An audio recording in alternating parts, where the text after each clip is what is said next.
folly didn't receive a response. Agent Newcomb, what division of the FBI did you say you worked in?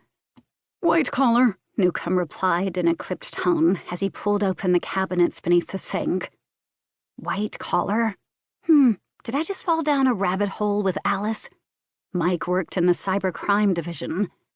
Newcomb opened the tiny microwave above my stove, and I rolled my eyes.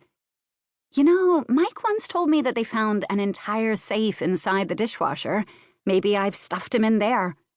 I pulled it open and whipped out the racks. Dirty dishes rattled and clanked. Newcomb jerked upright, putting a hand to his hip in an action I'd seen from Mike. Amira hustled in from the other room. Nope, not in there. Don't forget to check the fridge. Oh, and there's a washer and dryer in the pantry, I pointed. Maybe he's hiding in there. Newcomb was not amused. Miss Cardinal, I can arrest you for interfering in an investigation, or you can go sit down and wait until we're finished, he said in a menacing voice. Interfering? Why, darling, I'm just trying to help, I explained in my sweetest southern debutante accent. Amir cleared his throat and caught my eye. His silent message was clear. Don't. Okay, fine. I threw up my hands. I'll leave you to it. Let's see what the taxman is up to. I discovered that Keller had moved from the living room onto my bedroom, and he was searching my dresser drawers. Is fingering my lingerie part of the warrant, Mr. Keller? His freckled face bloomed like the red tide. Then I suggest you get your mitts out of my panty drawers and check places where an adult male might hide. Under the bed, closet, bathroom. You get the picture, I snapped. He slammed the drawer shut. Leave my shoeboxes alone, too. He's not hiding in them either. I delivered the parting shot and strolled across the living room and down the hall to my guest room, where I found Amir searching the walk-in closet. Amir, I whispered. What the hell is going on? Is Mike in trouble? What are you doing with White Collar? I thought you worked in cybercrime.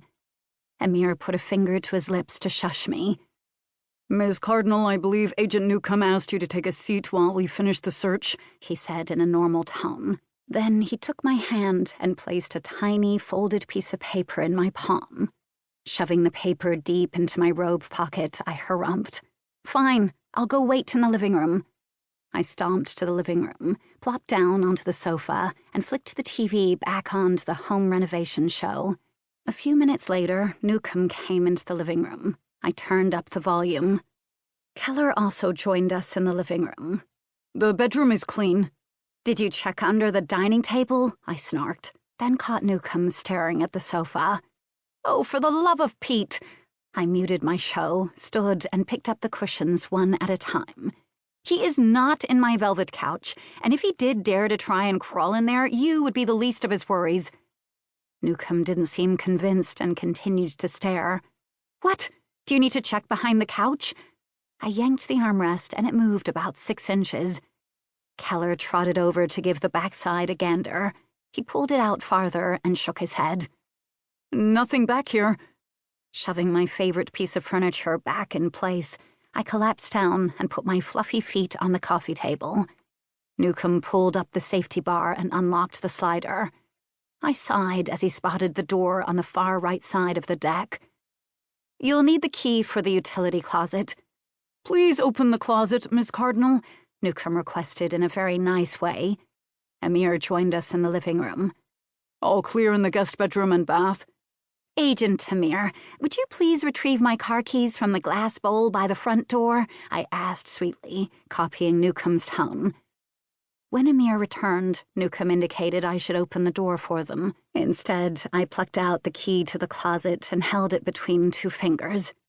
I prefer to keep my distance from the creepy closet. Last fall, a copperhead slithered in there while I was replacing the furnace filter. I locked that sucker tight and haven't been in since.